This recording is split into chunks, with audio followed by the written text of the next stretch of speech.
Hey, it's Veterans Day, man. It's that time of the year again. And I like the way the wind was blowing, so I had to step out and take a peek and get a little bit of footage. Happy Veterans Day, Memorial Day, whatever you want to call it. But this PSA is more about boating safety in Sacramento. Life jackets, rope, speed, paying attention, no drinking on the water. We all got to stay safe. It's always a drowning out here in the water because nobody had their life jacket on, and you think you can swim across the river. The river is dangerous. One dangerous place to be at. You don't want to be messing around with water. Hey, water is pretty strong, especially when that current is moving and you got an undertow. You can't beat that. There's a lot of things going on here in Sacramento. I like that old thing over there. Actually, you can go fish off of that one day. But look, we got jet skis flying around, boats flying around, and some of you boaters, I know you're comfortable. I know you think it's safe, but you need to have a life jacket on. I zoomed in on so many boats out here, and there was not one life jacket on board. I didn't believe it at all. But look, it's the Hood Chef J Poo / Forming the Fork, City of Trees. Let's get a bite of the Sacramento, man, the Sacramento River, man. These guys out here fishing. You wouldn't believe the activity. Kids, guys out there with their waders on. They say it's salmon season. So, you know what you can do? You can catch you about two. Yeah, two salmons. Hey, look, if I can catch me two salmons, not wild caught, but fresh, I'll take a fresh salmon any day. But what tricked me out here was there were boats flying up and down the river, but there was guys still catching fish. So something going on down in that water right there, that murky water you're looking at, and there's fish biting. And they out there riding. Hey, look, they getting up the river, man. That thing sounds like a high performance. Oh, yeah, man. You better believe, man, that good old Sacramento River. Oh, look at those guys. Jet skis riding. They got their life jackets on. They had a high rate of speed there, though. One false turn, one false move, and you're going to go tumbling down. But at least have your life jacket on. You understand me? We here at Access Sacramento. Yeah, Access Sacramento, the local TV station. Yeah, the local TV station. And you don't hear nobody else other than the Hood Chef J Poo telling you to stay safe, put your life jacket on, be easy out there, keep that throttle a bit low because you know what? It's a lot of water waves out there. There's no lanes in the water. So sometimes people don't know about that waterway. It's up and there's down. Hey, let's keep it going on. Hey, cast that pole out. We fishing, man. These guys are serious. Yeah, man, serious. Yeah, we out here. Fishing time. Fishing time on the Sacramento River. Sacramento River. But still, these guys out there fishing with these poles right now. I would still say you need something standing out there in the water that close. But there could be a drop down any one step, two steps. You didn't fell down 100 feet. But if you know the river, you know where you're at, and that's your fishing spot, you know not to go that route. But still, be safe, man. Get you a stick and poke the stick in front of you before you walk too far out there. If you don't know, you haven't been there before, get a stick and poke out there. Look at that guy. What he got? Ooh, I told y'all, there's something going on. They say to feed a village, to go fishing. Teach somebody how to fish, they can feed a whole village. That's the right word to say. You teach somebody how to fish, they can feed a whole village. So look here, boating safety, fishing, it's all going right here in Sacramento. Yeah, the Sacramento River, man, it's going down. Look at these people. No life jacket on board. Where's your life coat? Oh, you feel that you're just so safe. No, you're not safe. You are not safe. Right now, just come hit that boat and you're sinking. Get your life jackets out. It's okay to have a life jacket on and be out there in the heat. I mean, hey, you in the heat, you're getting some wet, but you're still safe. Look at these guys flying across the water. No safety.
That'd be fun. I can't even catch it, bro. I would rather just do catch it and just give them more. I can't even do it.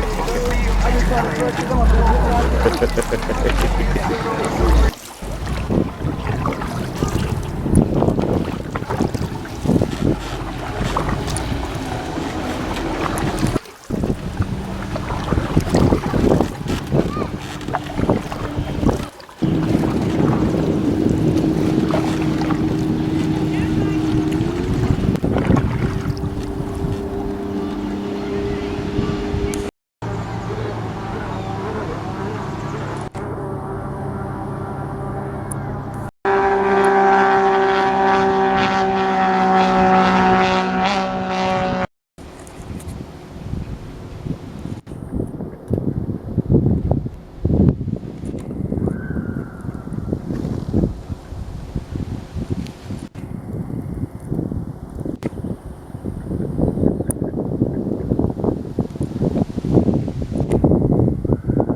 Hey, William Land Park is so cool. You know, you can catch a little bit of everything. Ducks, couples just hanging out, everybody just being so cool. That's the best part about being in the park.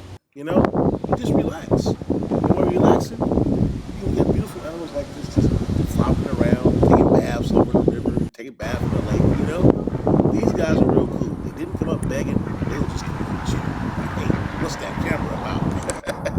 Hey, the camera's about me.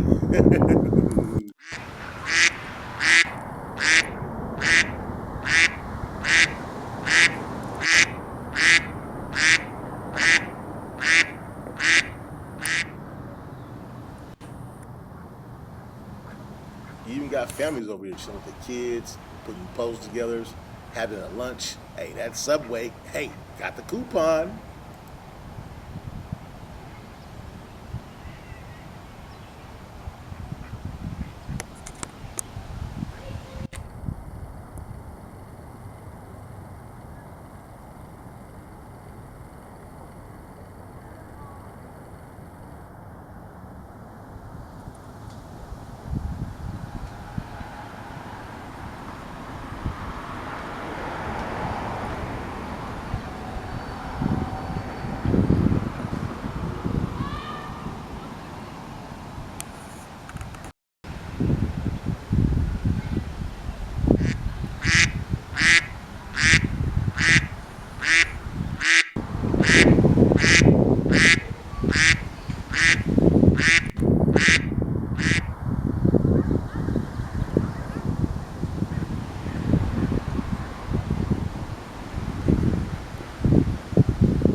See, that'd be fun. I can't even catch shit, bro. I would rather just do it, catch it, and just give them more.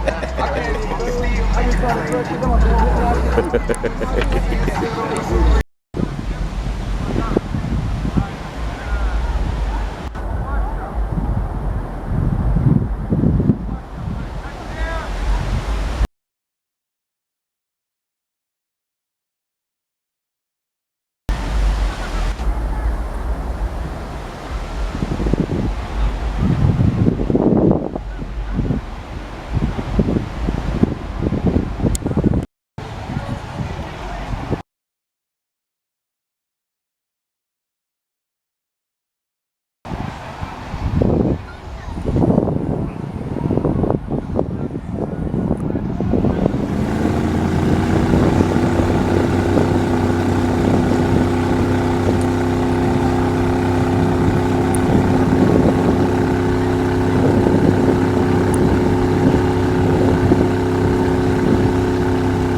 The African marketplace happens in the Foreign Arts Complex.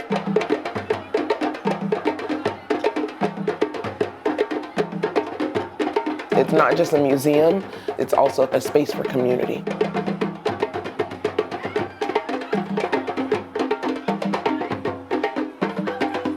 space to gather, but so much more. You can support local businesses.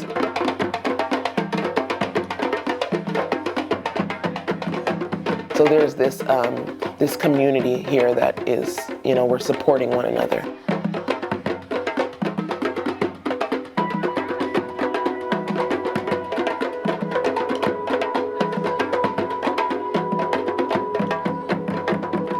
We were awarded the Smudge Shine Award, which allowed for us to expand from the 850 square feet into 2,500 square feet. With our new expansion, we were able to include the Door of No Return. We have the Henry Box Brown installation.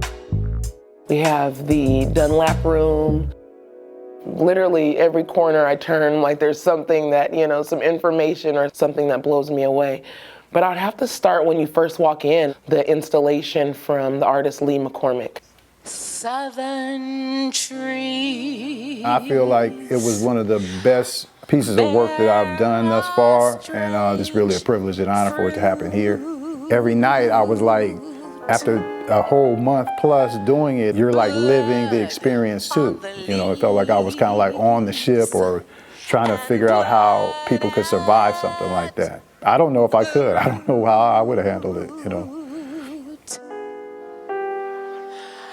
Black body swinging in the southern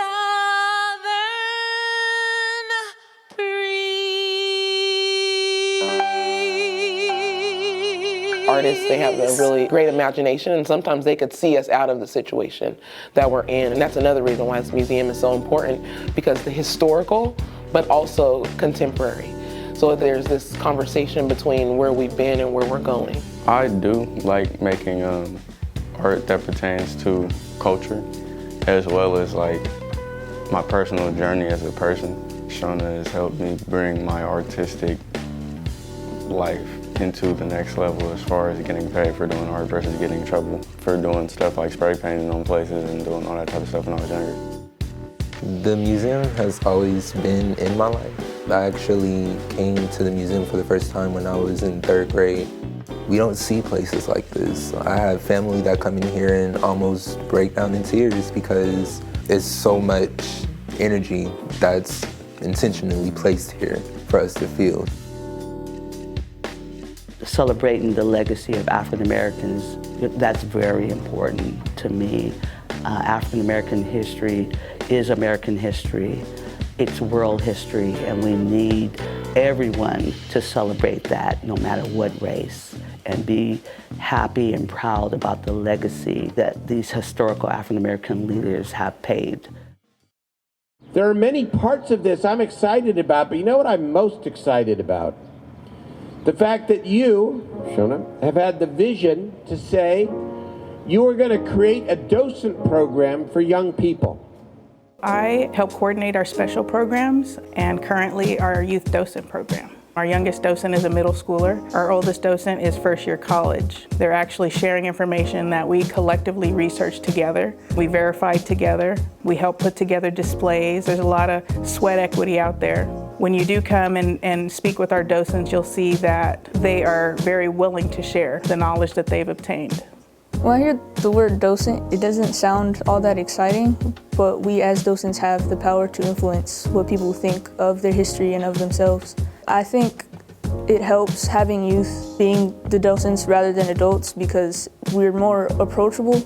They might be inspired by the stories, the art, the people in here too. I believe that working here at the museum helped me become more confident, and I've learned more about who I am. Art helps to just crack open a space allowing them to be who they are. Art ignites fire in one's soul, and that makes me happy, knowing that I'm able to help spark that fire.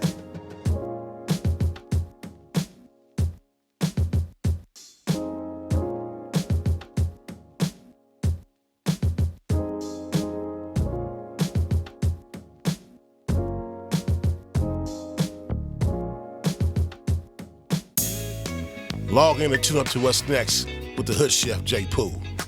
Form the Fork, City of Trees. Let's get a bite out of Sacramento. C-Dub on the beat.